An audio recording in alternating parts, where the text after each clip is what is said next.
Hi అండి అందరికీ. నేను మీ సీత. ఎలా ఉన్నారండి? అందరూ బాగున్నారు కదా? నేనైతే చాలా బాగున్నానండి. మీరు కూడా బాగుండాలని మనస్ఫూర్తిగా కోరుకుంటున్నాను. ఈరోజు రెసిపీ వచ్చేసి కొత్తిమీర రైస్. ఈ కొత్తిమీర రైస్‌నైతే చిన్నపిల్లల లంచ్ బాక్సుల్లోకైతే చాలా టేస్టీగా, సింపుల్‌గా ఎలా చేసుకోవాలో చెప్తానండి.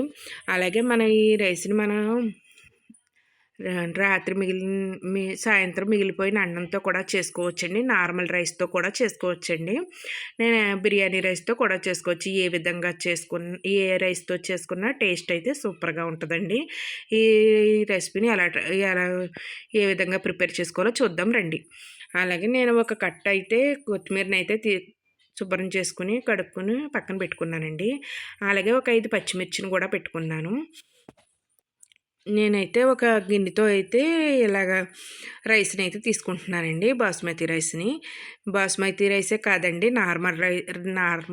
నార్మల్ రైస్‌తో కూడా వండుకోవచ్చు. ఏ రైస్‌తో అయినా వండుకోవచ్చండి. ఇలా అయితే నేనైతే ఇప్పుడైతే ఒక దాక తీసుకుని అందులో వేసుకుని శుభ్రంగా 2, 3 సార్లు అయితే వాష్ చేసుకుని అప్పుడైతే వాటర్ పట్టుకుంటానండి. నేనైతే అన్నం వార్చుకుంటానండి. కుక్కర్‌లో పెట్టను. కుక్కర్‌లో కూడా పెట్టుకోవచ్చండి. మనం బాస్మతి బియ్యం అయితే ఒక కప్పు అయితే కప్పున్నర నీళ్ళు వేసుకుంటే సరిపోద్దండి కుక్కర్‌లో అయితేని. అదే నార్మల్ రైస్ అయితే ఒక కప్పుకి 2 కప్పులు వాటర్ వేసుకుంటే సరిపోద్దండి కుక్కర్‌లో అయితే. మనం ఇది మామూలుగా నేనైతే ఎలా బ దాకలో పెట్టే మొలనైతే 3, 4 సార్లు వాష్ చేసుకుని దాక నిండా అయితే వాటర్ పట్టేసుకుంటానండి. వచ్చి మొలన ఎక్కువ నీళ్ళు పడతాయి. అదే కుక్కర్‌లో అయితే నీళ్ళు అయితే పట్టవండి. నేనైతే ఇలాగా శుభ్రం చేసేసుకుని ఇప్పుడైతే స్టవ్ వెలిగించుకుని స్టవ్ మీద అయితే పెట్టేసుకుంటున్నానండి రైస్‌ని. ఈ విధంగా అయితే పెట్టేసుకుంటున్నాను. ఇప్పుడైతే ఇది అలా ఉడుకుతూ ఉంటుందండి రైసు. మనం ఇంకొక పని చూసుకోవచ్చు. ఇవ్వండి.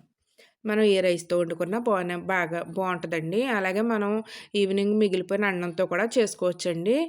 సింపుల్‌గా టేస్టీగా చేసుకోవచ్చండి కొత్తిమీర రైస్‌ని. ఇప్పుడైతే నేనైతే మిక్సీ జార్ అయితే తీసుకున్నానండి. మిక్సీ జార్ తీసుకుని మిక్సీ జార్లో అయితే నేను ఒక 5 పచ్చిమిర్చి, మన కారానికి తగ్గట్టు పచ్చిమిర్చి అండి నేను ఒక 5 వేసుకున్నాను. మీరు కారాన్ని తింటాన్ని బట్టి అయితే వేసుకోవచ్చు. అలాగే ఒక పెద్ద సైజు కొత్తిమీర కట్టండి. ఇది కూడా నేను శుభ్రం చేసుకుని ఇది కూడా మిక్సీ జార్లో అయితే వేసుకుంటున్నానండి. ఇదైతే మెత్తని పేస్ట్లో అయితే ఆడేసుకోవాలండి. ఇంగండి ఈ విధంగా అయితే ఆడేసుకుని పక్కన పెట్టుకుందామండి. ఇప్పుడు రైస్ అయితే ఉడికిపోయిందండి. చూడండి ఉడికిపోయింది కదా!